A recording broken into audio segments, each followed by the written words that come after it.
రాష్ట్రంలో పత్తి సాగును వీలైనంత వరకు తగ్గించాలని రైతులకు విజ్ఞప్తి చేశారు మంత్రి పోచారం. కేంద్ర నిర్ణయం వల్ల పత్తి అమ్మకాలు ఎగుమతుల్లో ఇబ్బందులున్నాయన్నారు. మరోవైపు పత్తికి కనీస మద్దతు ధర కూడా దక్కడం లేదన్నారు. సాధ్యమైనంత వరకు ప్రత్యామ్నాయ పంటలు వేయాలని రైతులను కోరారు మంత్రి. ఖరీఫ్ 16 మంచి వర్షాలు ఉంటాయని వాతావరణ శాఖ చెప్తూ వస్తా ఉంది.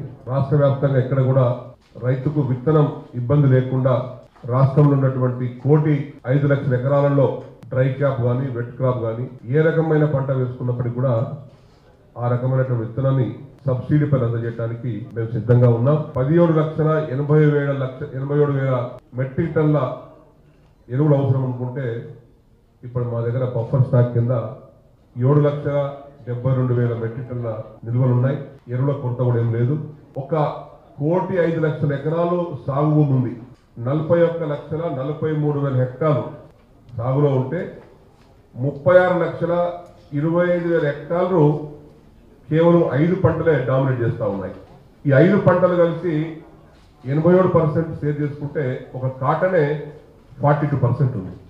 అంటే మొత్తం విస్తీర్ణంలో 42% కాటన్ విస్తీర్ణం ఉంది.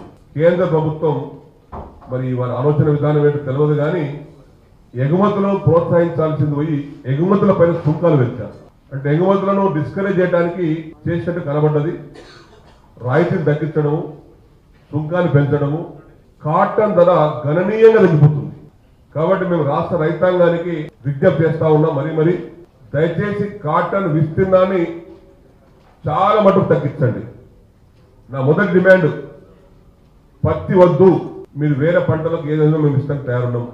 సీడు మ్యాక్సిమం గా సోయాబీన్, మొక్కజొన్న, రెడ్ గ్రామ్ వైపు మొగ్గు చూపాల్సిందిగా నేను రాష్ట్ర రైతు సోదరులకు విజ్ఞప్తి చేస్తా ఉన్నాను.